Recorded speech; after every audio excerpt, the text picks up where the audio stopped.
The sun hung low in the sky, casting golden light over the village of Zubori. Kato, a respected elder, had just finished his evening meal when a sharp knock came at his door. He wasn't expecting visitors. When he opened the door, a young man stood before him, tall, strong, and determined. His dark eyes burned with intensity.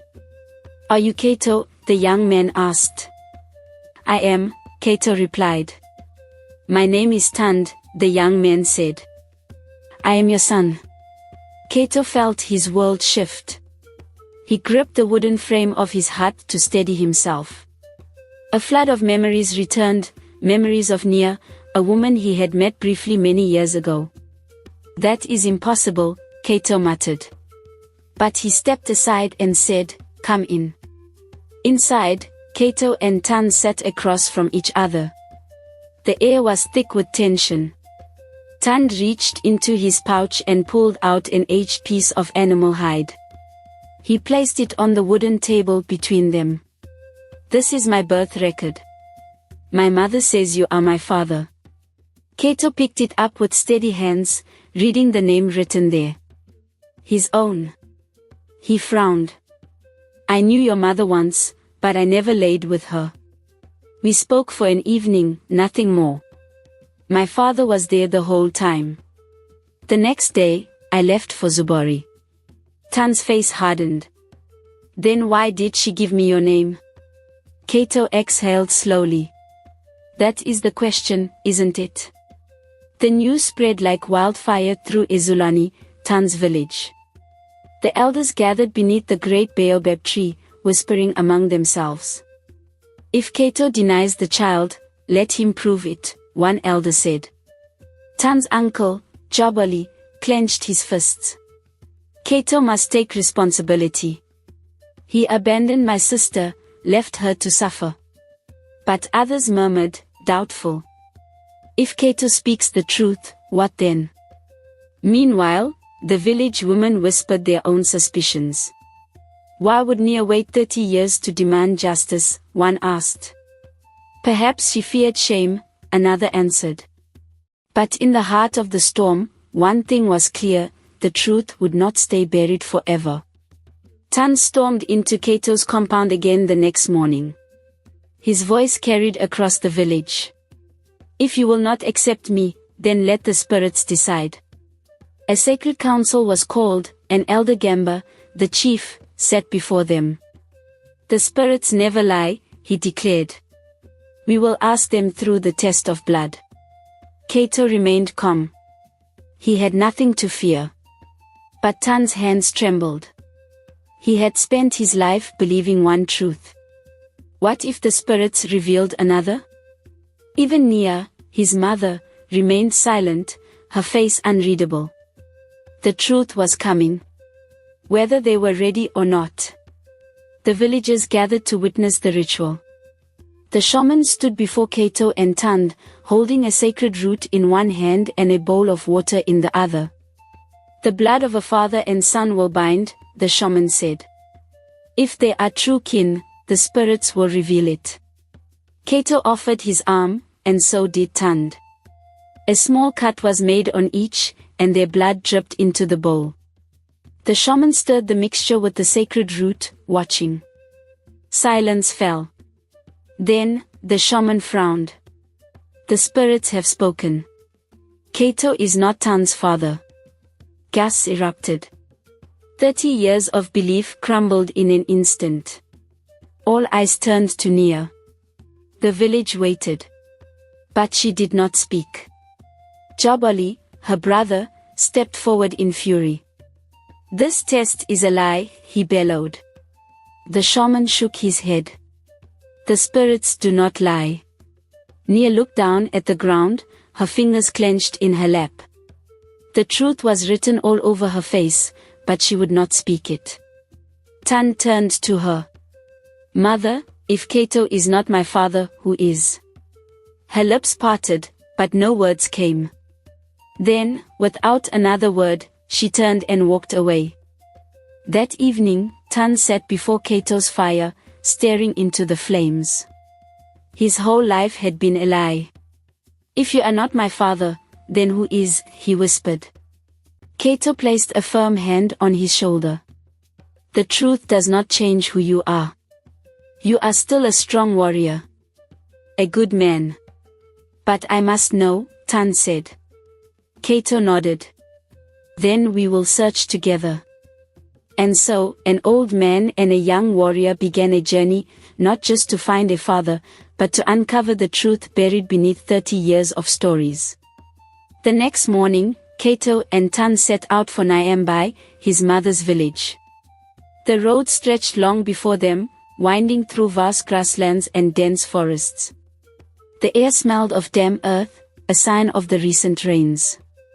Tunde was silent for most of the journey, his thoughts tangled in the past and the uncertainty of the future. He had spent 30 years believing a lie. What else had been hidden from him? Cato, though not his father, had become a steady presence in his life. Now, he had promised to help him find the truth. As they neared the village, an old woman selling mangoes by the roadside called out, looking for someone. Tunde hesitated before answering, "Yes.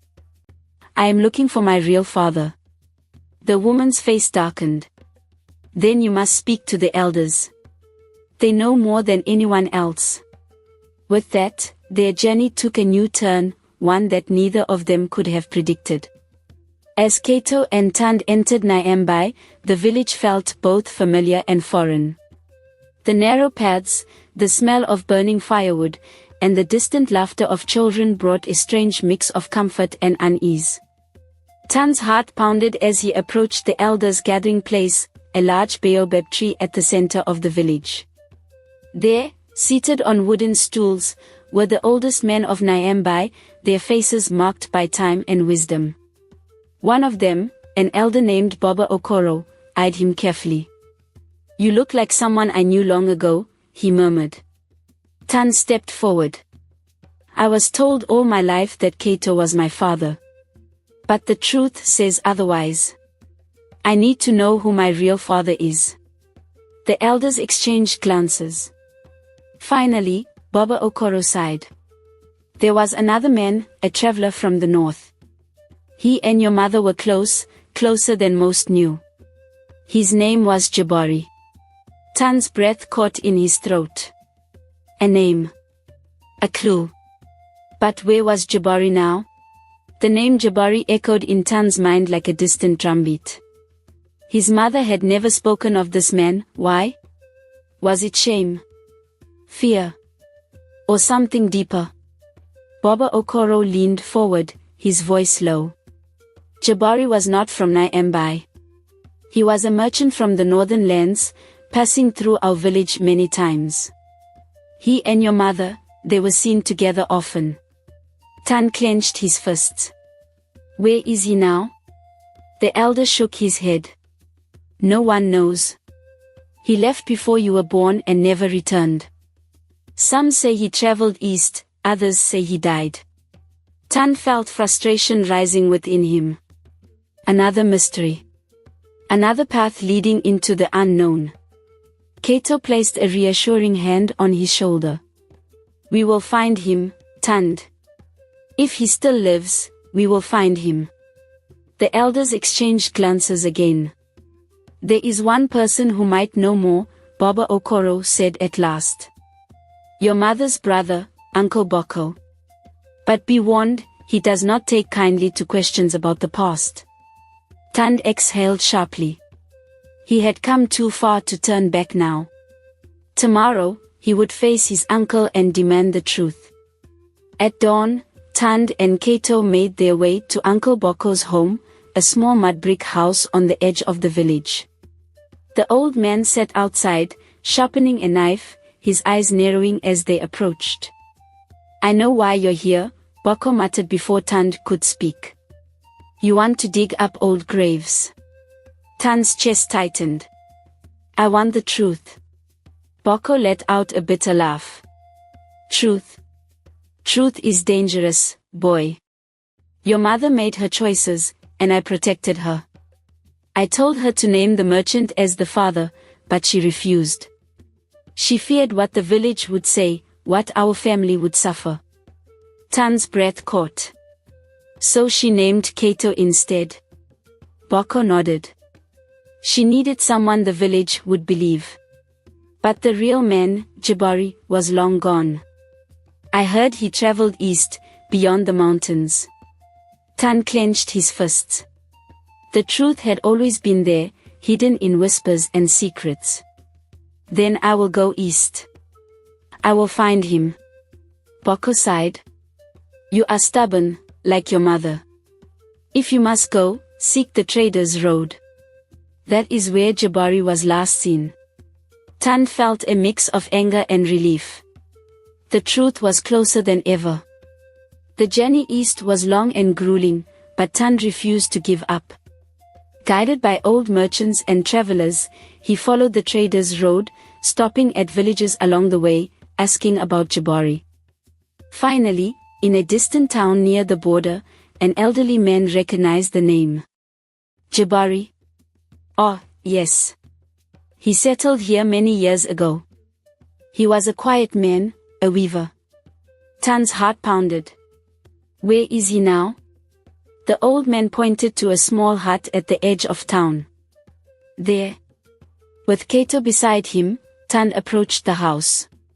An old man sat outside, weaving baskets, his face worn by time but his eyes sharp. He looked up as Tan stopped before him. Are you Jabari? Tan asked, his voice barely a whisper. The man studied him for a long time. Then, with a slow nod, he said, yes. Tan's world shifted. After 30 years of lies, the truth had finally come to light. He was no longer lost. He had found his father. And for the first time in his life, he truly knew who he was. Thank you for joining us on this magical journey through the heart of the village. We hope this story has shown you the beauty and mystery that can be found in everyday life. Don't forget to like, subscribe, and share this tale with your friends. Who knows what other secrets we will uncover in the next adventure?